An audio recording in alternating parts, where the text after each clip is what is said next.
Okay. Yeah. I got a 5200 emulator more or less for this game.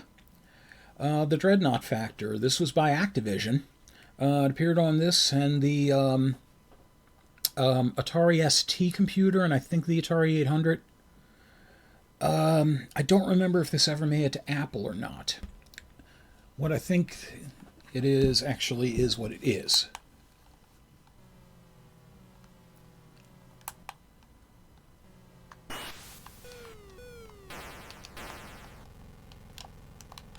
Okay. So you got your ship here. Now the basic idea of this is you're defending a planet from this onslaught of the Dreadnaughts here, gigantic ships loaded to the bear, or loaded for bear, loaded to the gills. Metaphors. And if they reach the planet intact, the planet is done. It will fire powerful missiles at the planet that will penetrate the shields and wreck shit completely. So what you have to do is stop them before they get there. Now you can shoot the high targets like this. You can bomb the low targets on the Dreadnought, and it will fire back, as you can see. Now, what I'm bombing right now are vents. By destroying all of these, you destroy the Dreadnought. It causes it to overheat and explode. You have the launchers there. You have the cannons to deal with. These are your ultimate targets. Those black things are the missile silos. If any of them are still intact when the Dreadnought reaches the planet's surface, it will launch the missiles and things are all over. These are the engines also. You can destroy them with bombs to slow down the Dreadnought's approach. As you can see, they're distance 88.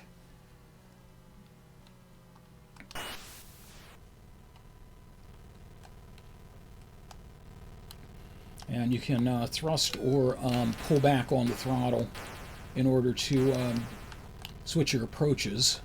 You're never going to get a Dreadnought on one approach. It's just not set up for that.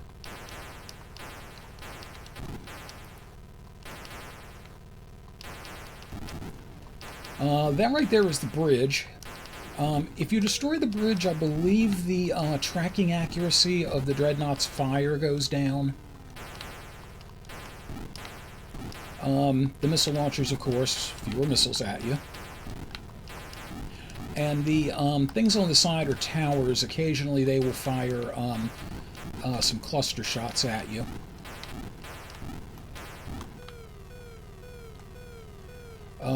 By the way, I'm going to warn you, now there is going to be some flashing lights, so be forewarned. Old consoles, the oldest thing I own, actually, is a Sega Saturn. Most everything else I've gotten used to emulation now. Technically, somewhere I do have a Sega Nomad, though it doesn't work for anything. By which I mean it functions, but the Sega Nomad never worked for anything.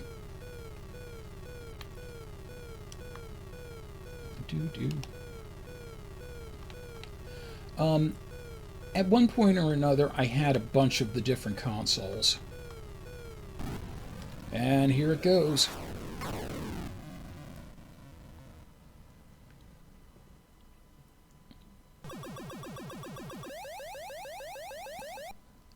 Victory! Yes.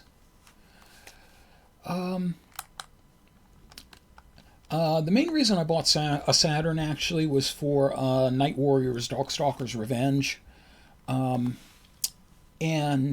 Virtual On, and the Saturn version of Area 51, because it has a border around it that makes it a lot more accurate, in my opinion. Reset this here, because I want to show off the different Dreadnought designs. I'll do a warm reset and see if I can figure out exactly how to select a different level. There's 7 possible levels in this, as you can see. What changes are the number of dreadnoughts you have to deal with, the overall rate they fire, and that's it exactly, actually.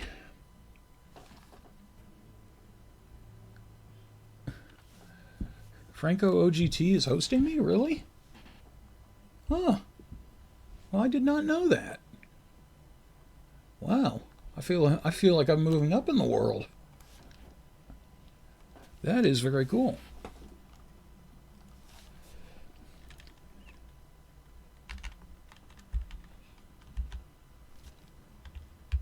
Okay, there we go. It's the number pad. I'm going to try level 5. Now, just to give you an idea of how their difficulty goes, number 6 is called Expert, and it consists of 15 dreadnoughts. Number 7 is called YGTKF. I'm sorry. YGTKM. You've got to be kidding. God damn it, I keep getting that messed up. You've got to be kidding is what it is. YGTBK, that's what it would be. And it consists of 100 dreadnoughts. Yes, 100 dreadnoughts. The expert is 15. And that's what stuns me. So, let's see how far we can get in this, shall we? I actually do have a couple of the modern systems. I have a PS1, PS2, 3 and 4. I have a original DS. I have an original DS and a 3D or 2DS rather, and I have an Xbox and an Xbox 360. There just wasn't anything on the Xbox One that particularly interested me, especially given some of their wishy-washiness about backwards compatibility and such, and whether they were going to use actual... Well, hell, yeah, these fire a lot faster, and a lot more often.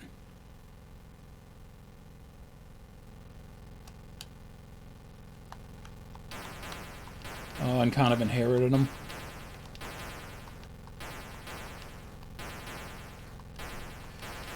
Yeah.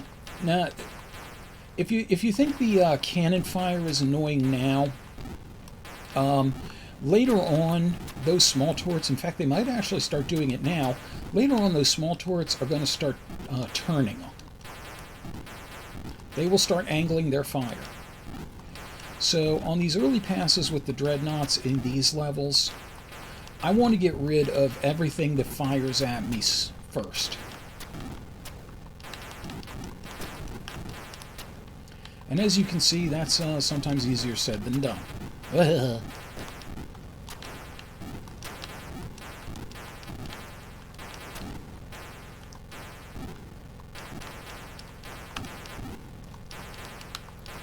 I also want to try to take out the bridge so that I don't have to worry about things firing at me as often, and then I'll start taking out the vents and these things.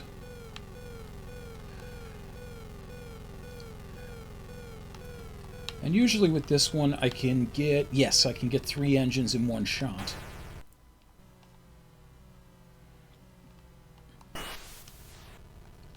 What part is the knee on the PS3? Incidentally, kind of as an aside, I rigged up the controller function on this specifically in a specific way to kind of help me out, because I'm not really good at pushing the joystick either up or down to speed myself up or slow myself down when I need to for these kind of games. So what I did... oh shit, I didn't know there's a missile launcher still there. I'll watch that. What I did was actually tie the accelerator and the decelerator for this game to the shoulder buttons.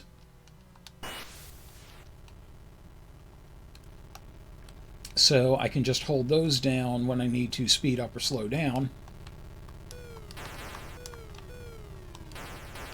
That's got to go away.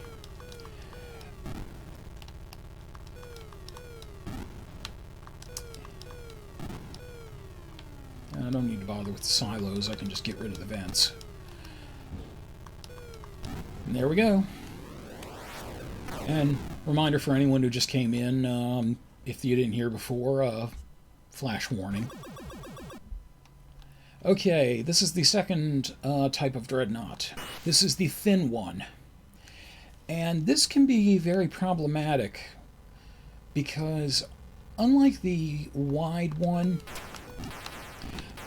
it's very hard to get out of the way of all of the ordnance. It can still easily reach you. On the upside, it is very easy to get everything, or close to everything in one sweep.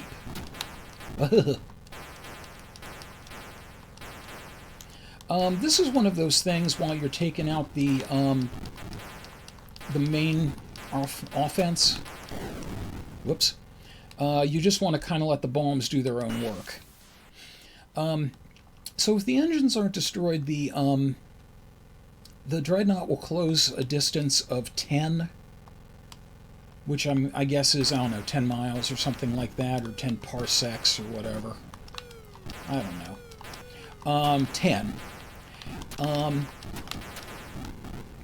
Every time you destroy an engine, it cuts that distance down a bit. I think by about maybe 2 or 3. That's what the towers fire at me. That cluster shot there. The slowest a Dreadnought can ever get, I think it is actually possible to bring it down to just 1. Like where it only moves, does 1 point of movement every round. Man, I keep doing that. So since I haven't destroyed any engines, since I go into another fighter, it's now closed a distance of 10.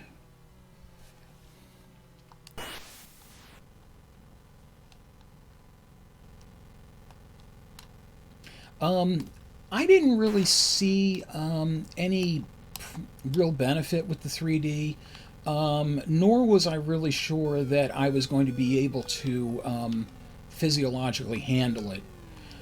So I just waited. I also was waiting a while because there wasn't really anything when the system first came out I was all that interested in playing. So I just eventually took the plunge when the 2DS came out.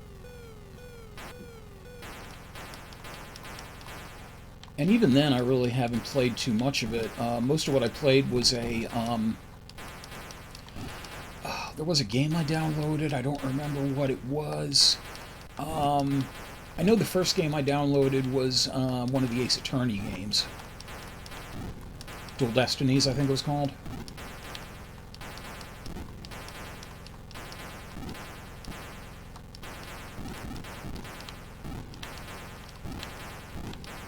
Yeah, events we will get back to you later.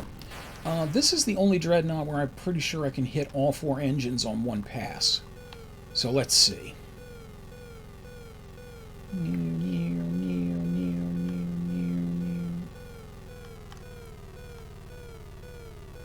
Yes. Distance 58. So if I don't get on this pass, we can take a look and see. Matter of fact, I think I'm going to let it go on this pass just to see where it is, if it actually moved at all. Because at this point it's got no offense left, and I'm not going to hit all those vents anyway.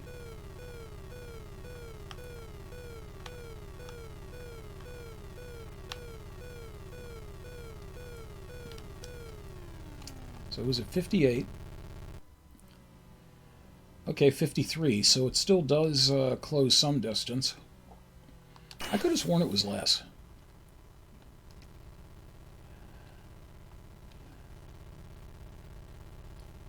Yeah, as far as myself with VR, not a...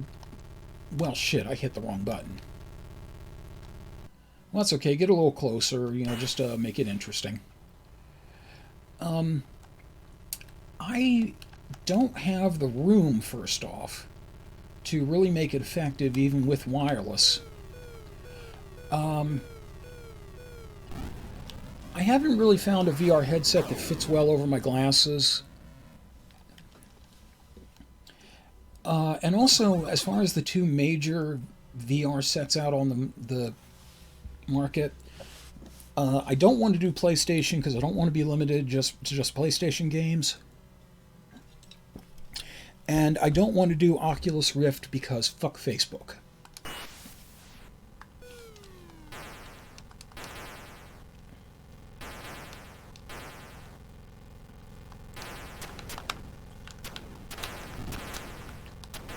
I came in a little hotter than I wanted there.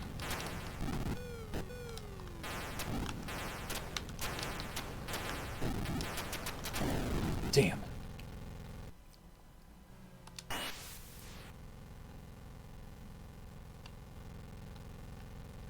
Yeah, I managed to make a clean break from Facebook and get my stuff as off of there as it's ever going to be. And whenever people are like, "Hey, are you on Facebook?" I'm like, "No." I'm like, "Why?" I'm like, "Because I value my privacy."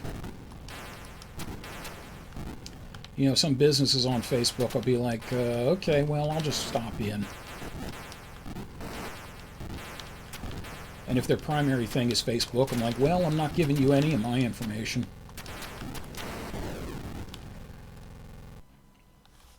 Okay, this one is getting bad here.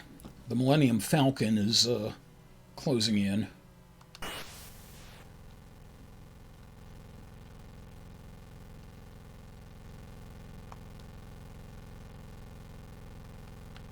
I was almost better off before I turned on Turbo Fire.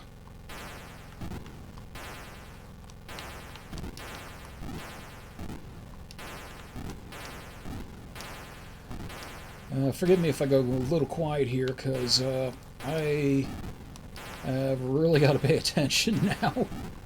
Because I keep shit in the bed while I'm trying to chat here.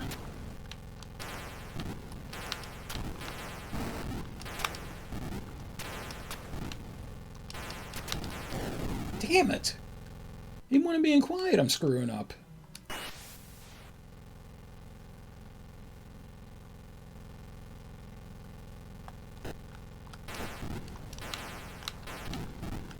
I could have sworn I blew those things up. I didn't realize that they... Do they repair them? I didn't think they did.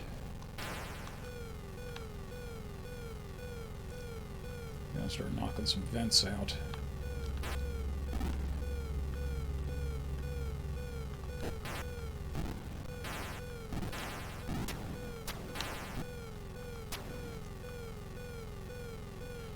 Okay, well, luckily we got a bunch of vents on this side. And I can, they aren't tilting yet, that's good.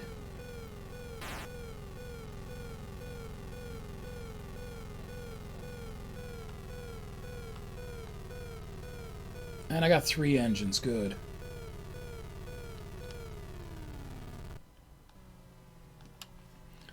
Game over which I was flamed for 10 minutes by a guy genuinely enraged that I spammed him by gifting him a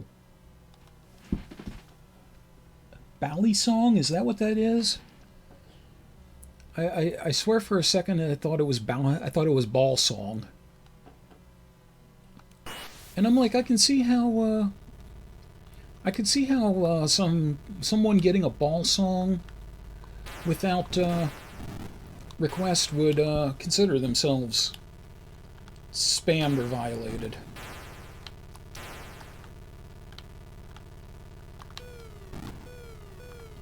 I mean, some people would be happy at a unexpected Ball Song. You know, you have to pay good money for those in certain circles. Okay, something new. I was alive a moment ago. Something new. I was not aware that you could destroy the cluster bombs. That is good to know. I missed a vent over there.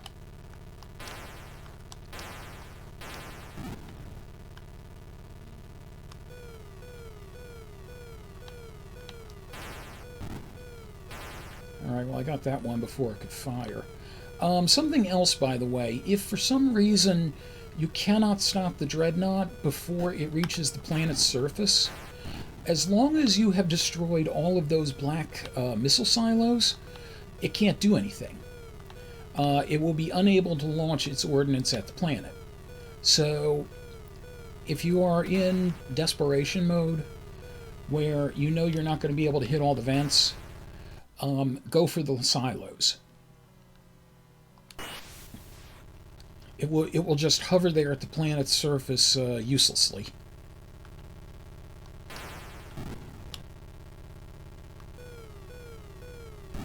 And that was the last vent, okay. Well, I pulled that out pretty nicely.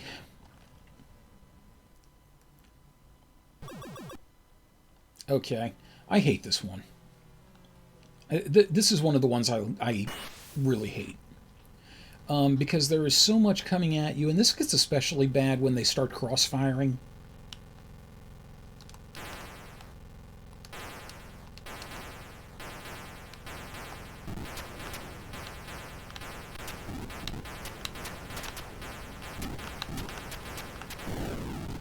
Fuck. So you can't just sweep into that.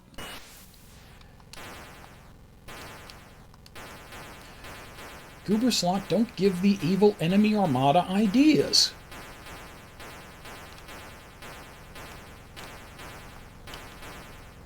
Man, what is it with you and trying to destroy my streams? First last week it was the FBI, now it's this. I love you, man, but come on.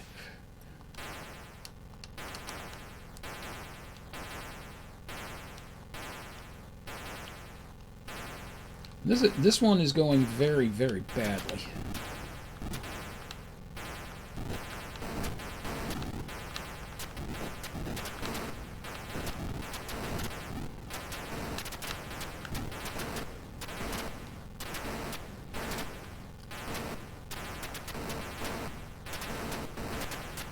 And you got those large cannons firing very large shots, like they do. Shit. Yeah, it's hard to get any type of isolation on this particular one. Oh, don't cry for me yet, Spriter.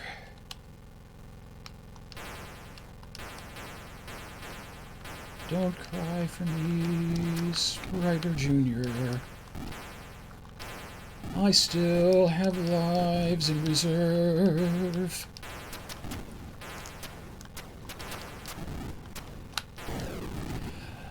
Although... Okay, change of plans. We may be kind of screwed here.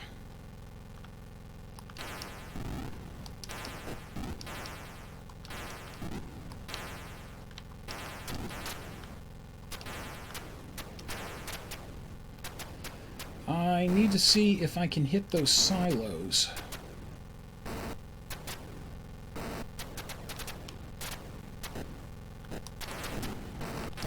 God damn it! I didn't even see that one coming.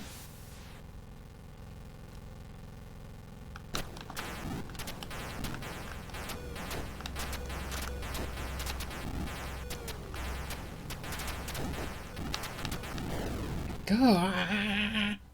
Okay, I think we're fucked. Let's kiss the planet goodbye, folks. We got a hell of a run.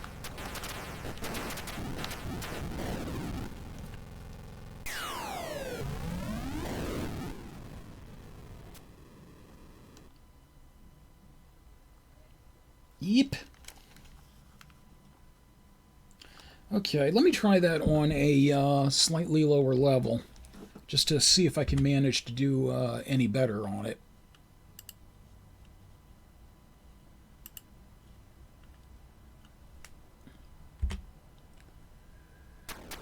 Because, hey, if at first you don't succeed, lower your expectations.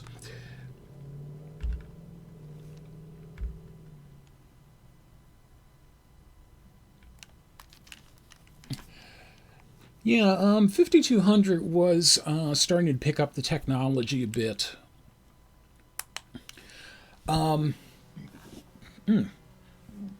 excuse me, you were starting to get to the point where you could get some arcade style games on it. Like I remember Pac-Man and Centipede on the 5200 were actually really, really close to the arcade.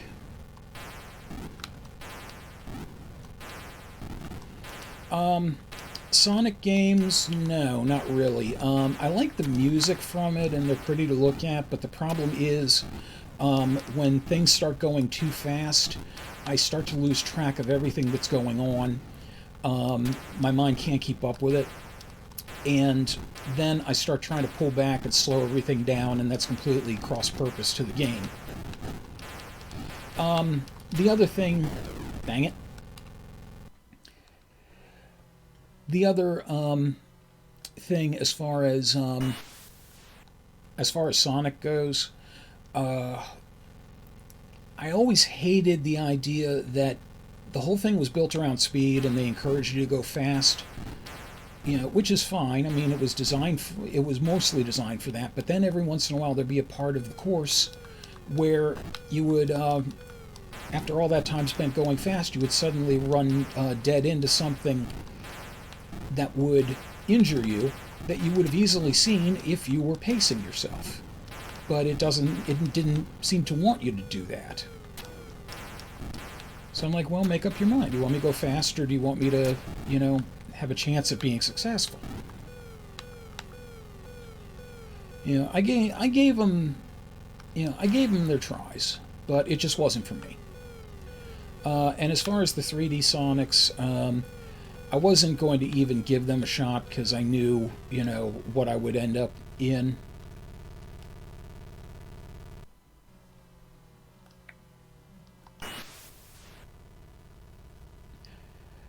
Well, Spider, you know, I appreciate it, but, you know, I can't stop and look at the link right now. I'm a little busy trying to save a planet.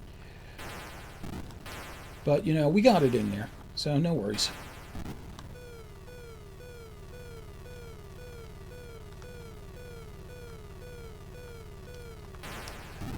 So it looks like the missile platforms actually do get rebuilt. It's the cannons don't. But frankly, the cannons are a bigger issue. You know, the missiles you can at least dodge around or shoot. The cannon fire, you can't do anything about it once it's gone out of the cannon.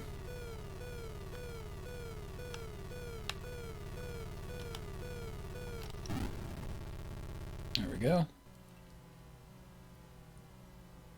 I'm trying to remember how many Dreadnaughts are on this level. I just want to get through the cycle so I can show them all.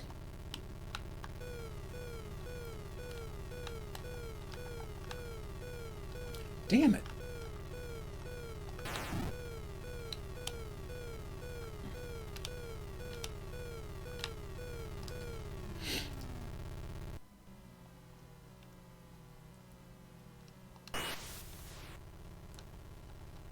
You have to leave, Spriter.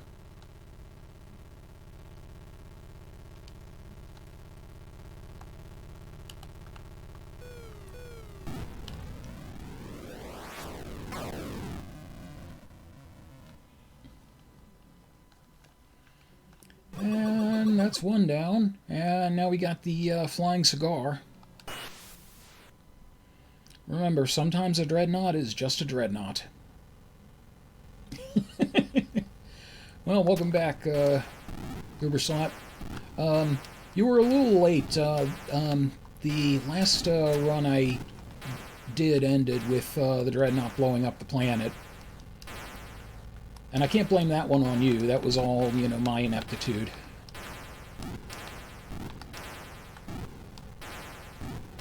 They should have sent the second to last starfighter.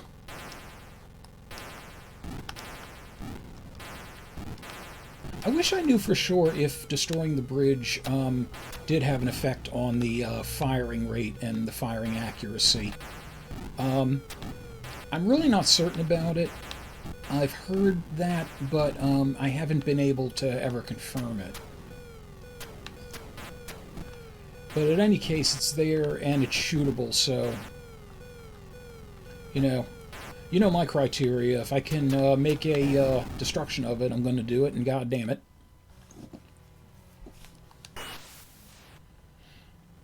The penultimate starfighter. He's the best of what's left.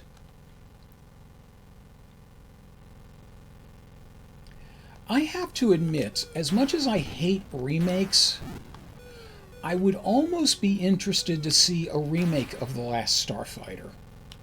I would like to see what they do with that movie with today's technology.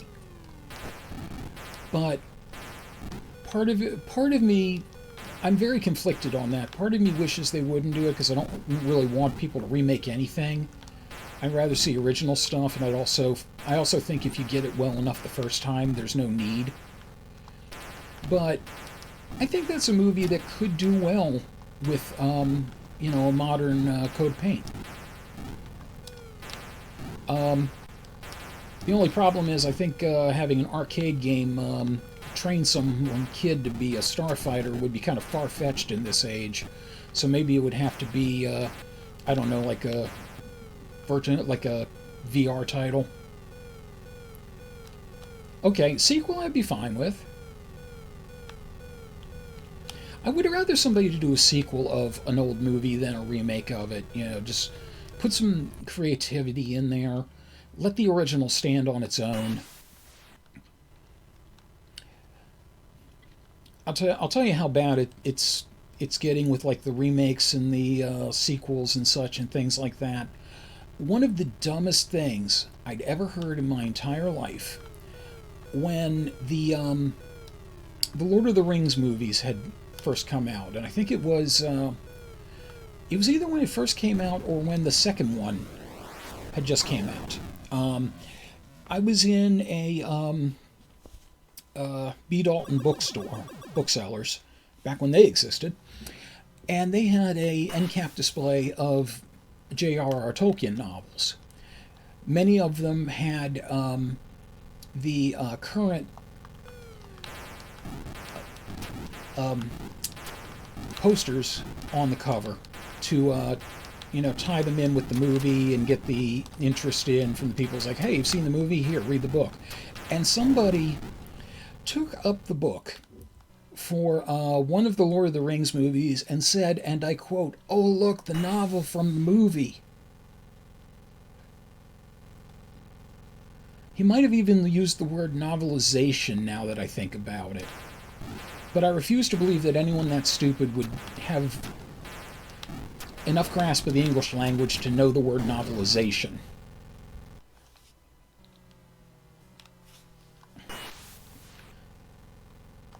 Yes. Exactly, Justin. It took me about a good and I'm an English major, so imagine how long it took me to recover from that. I think I was in the adjoining aisle recovering from having heard witness to that for about a good 2-3 minutes. And I'm like, are you fucking kidding me?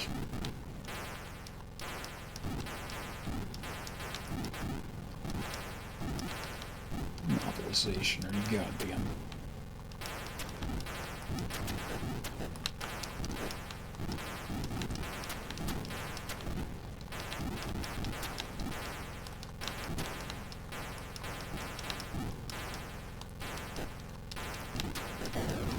I wanted to be like, you stupid twat, turn your brain in right now.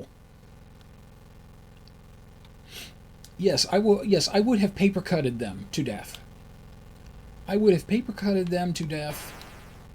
I would have dragged them to the food court and rubbed Cinnabons into their wounds.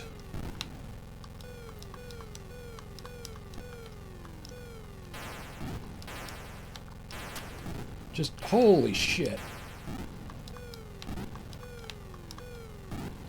Just, there are some folks that are just, you know, running on a lean mixture.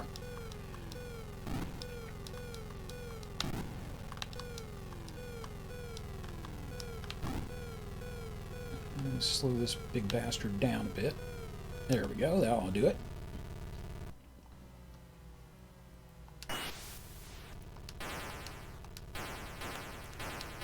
Did you ever hear the joke about hey this hey this e-reader is broken, and they're trying to like swipe a book?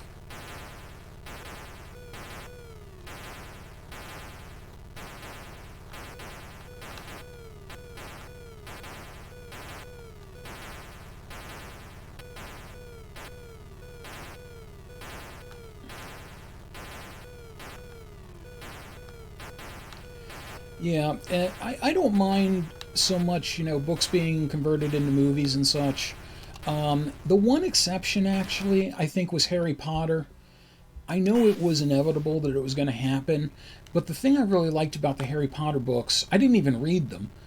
The thing I liked most about that is it was getting kids to read. And that was a seemingly impossible task at the time. But then, you know, they went through all the books and they started making movies out of them, and then the kids who hadn't read them before are like, well, why do I want to read them? I can just watch the movie. I'm like, not the purpose of it. Okay, this Dreadnought's going to be a pain in the ass, because this thing is really, really wide, and holy shit, that's a lot of fire coming at me immediately.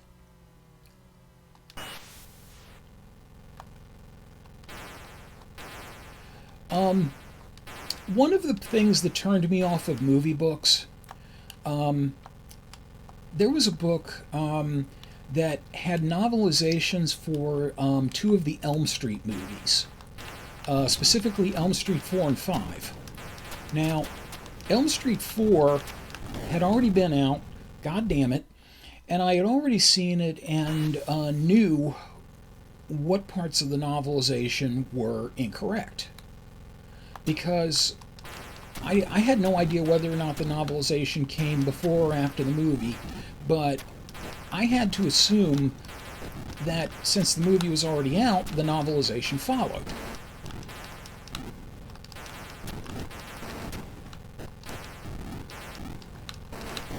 Shit. And the thing is, I had seen 4, read the novelization, and the novelization was way off, and I didn't enjoy it. And then I read the novelization for Elm Street 5. And it seemed pretty interesting, but then the movie came out, and there was so much different. The basics were there, but there were so many key small things that I kept going while I was watching. I'm like, wait, that one in the book, that one in the book, that one in the book. And it got to where I was looking and like, these things weren't in the book more than I was watching the movie and enjoying the movie. And I'm like, you know what? I think I need to give up on these things.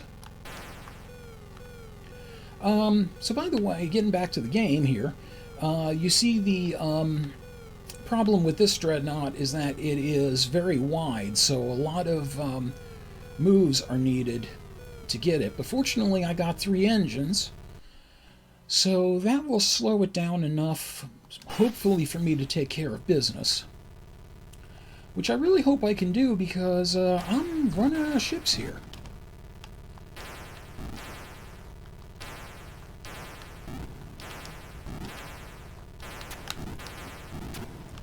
That was a near thing.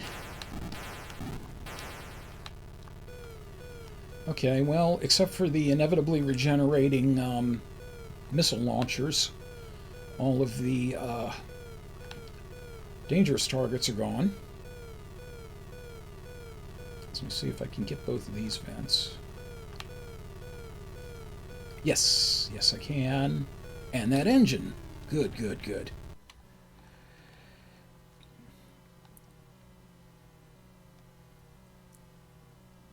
I'm just stopping to look at the chat here. I will do a book over 300 pages if it's interesting enough. My thing is, actually, my favorite kind of books are young adult books because, generally speaking, they pace themselves a lot better than adult, like, novels for adults. I don't mean, when I say adult novels, I don't mean like, explicit shit. But they're also, the best way I can describe them is less pretentious. I don't feel like I have to go researching something every 20 pages like I do with a lot of adult novels. I can just enjoy and let the story take me where it wants to go. Holly Black, actually, I've read a couple of books from her. Tithe and Ironside, which is about fairies in the modern world, and they were both really dark. They did not shy away from things like death and hard subjects, abandonment and things like that. But they were still excellent novels. Okay, a little bit on this Dreadnaught. You have to be very careful with this one because there are going to be things coming up in the center. This is about the time, I think, where the turrets start angling themselves and just blowing you away for whatever reason, because it's there.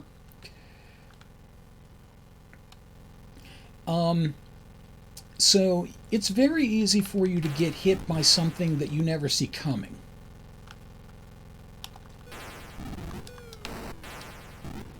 That's why you have to be very careful about where you concentrate your movements.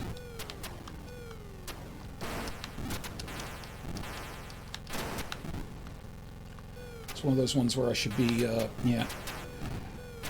There's a, oh yeah, you can see they're angling their fire right now.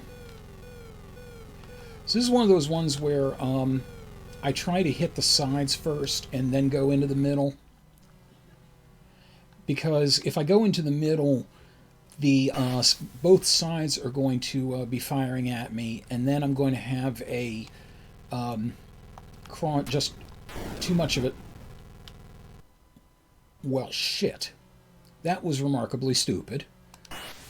But yeah, I'm going to have too much of a crossfire to deal with from both sides.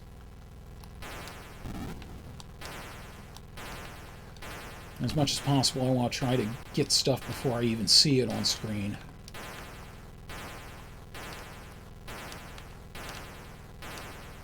So approaching at a slow throttle is highly advised.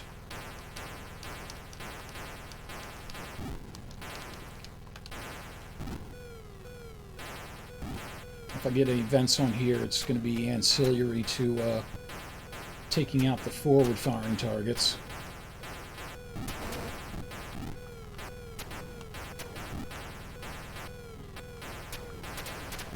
I'm basically just letting the bombs fall where they may, and damn it, I went right into that.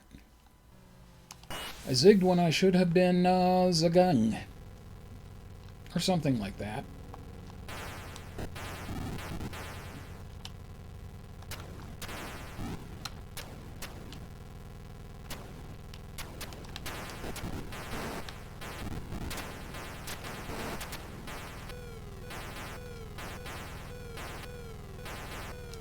Alright, so we've at least slowed it down. Now we got all that mess in the middle of the wannabe TIE fighter here.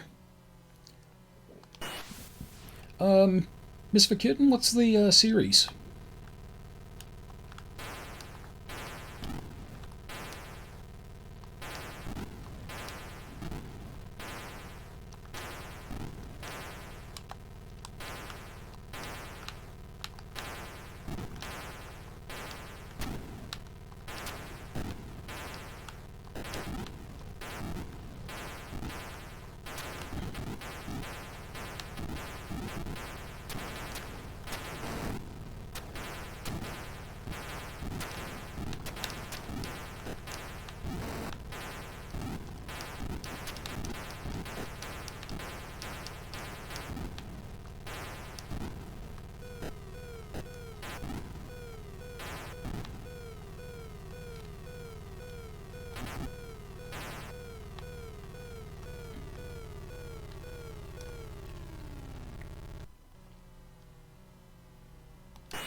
Okay, I can come back, try to do something about these vents. May not be able to hit them all on this pass.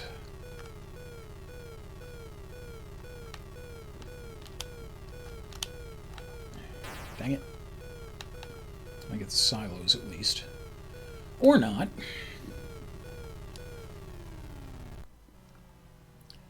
Yeah, fortunately I've slowed this thing down to a crawl and taken its offense away.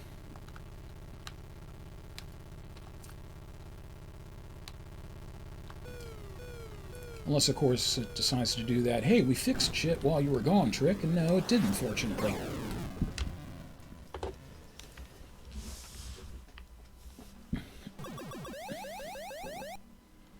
Victory! Yes. Only 5 Dreadnaughts in there, but I believe those are all the ones in there, so yay for me. Woohoo and stuff. The Dreadnaught factor. Not a game I had. I never had a 5200 rather. It's always a game I wanted to play, but it never came out on anything I had. And then many years later, I discovered it through the wonders of emulation, and it's a damn good shooter.